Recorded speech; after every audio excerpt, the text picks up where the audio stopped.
Good morning all of you. तो बेटे आज हम एनसीईआरटी का ही अगला क्वेश्चन करेंगे। Discuss the effects of emergency on the following aspects of our polity. हमारी राज्य व्यवस्था पर आपातकाल का क्या प्रभाव पड़ा, ठीक है ना। तो सबसे पहला इसमें जो एस्पेक्ट्स है वो है इफेक्ट्स ऑन सिविल लिबर्टीज और सिविल लिबर्टी फॉर सिटीजन। नागरिकों की स्वतंत्रता पर इसका क्या प्रभाव पड़ा, किसका, आपातकाल का। Effects on civil liberties for citizen, fundamental rights given under article 19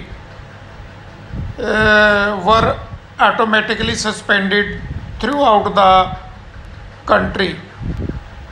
fundamental rights को article 19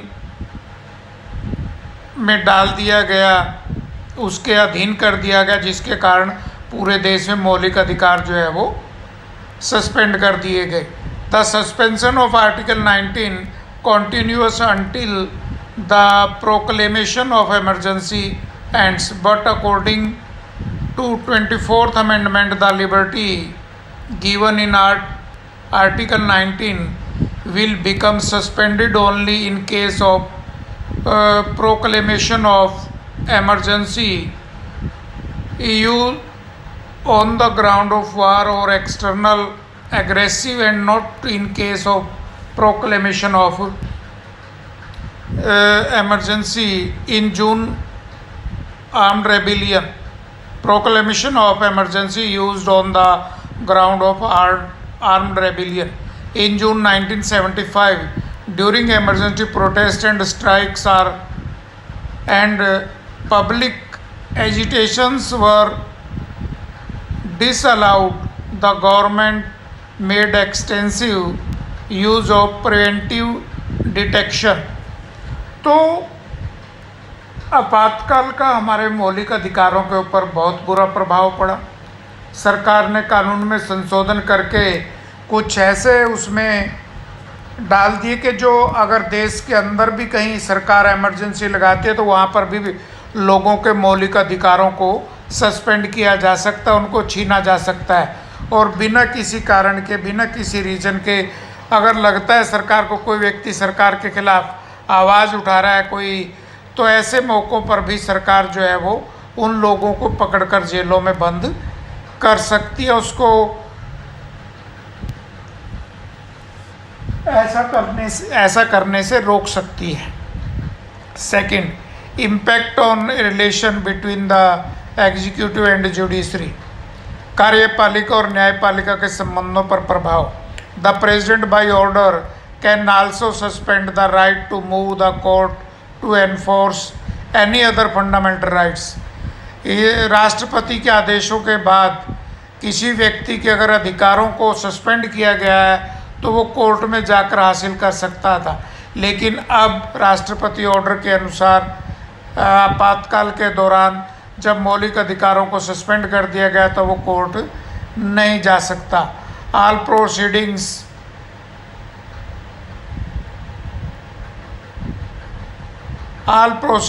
pending in any court for the enforcement of the rights so mentioned may remain suspended for the period during which proclamation in the force, or for such short period as may be specified in the order।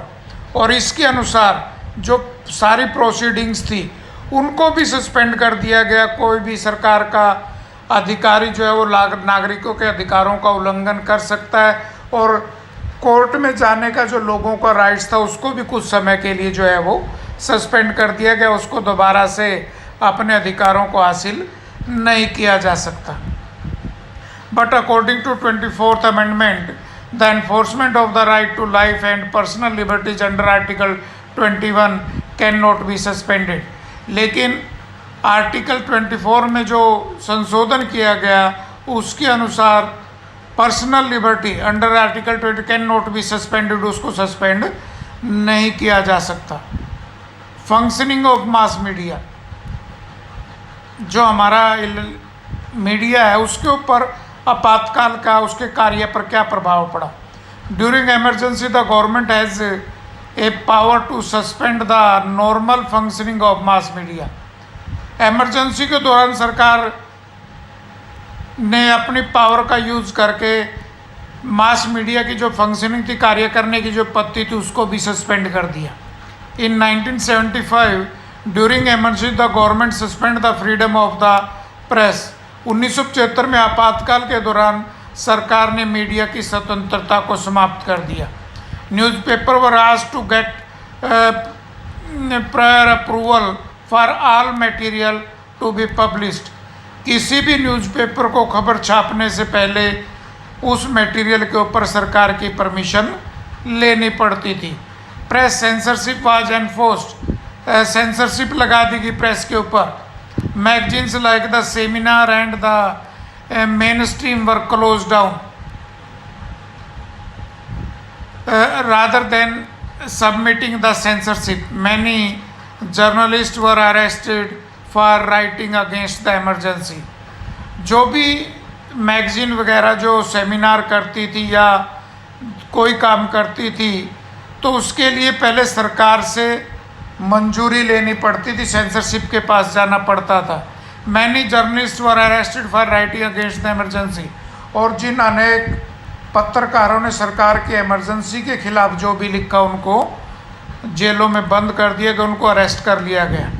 Working of police and bureaucracy. During emergency police and bureaucracy are totally committed to the executive. Emergency के दौरान नौकरशाही और police ये पूरी तरह से सरकार के प्रति वचनबद्ध थी, सरकार के प्रति वफादार थी। Their prime duty is to follow the order of the executive. उनकी ये ड्यूटी थी कि वो सरकार के आदेशों का पालन करें, चाहे वो सही हो या ठीक हो। तो ये था बेटा राज व्यवस्था के विभिन्न विभागों पर इमरजेंसी का प्रभाव क्या पड़ा, इफेक्ट क्या पड़ा। ठीक है ना। तो ये 2-2 नंबर में या 4 नंबर में क्वेश्चन बीच बीच में पूछे जा सकते हैं। तो ये आपने लर्न भी करने और अपनी कॉपी पे भी नोट करने हैं। Thank you.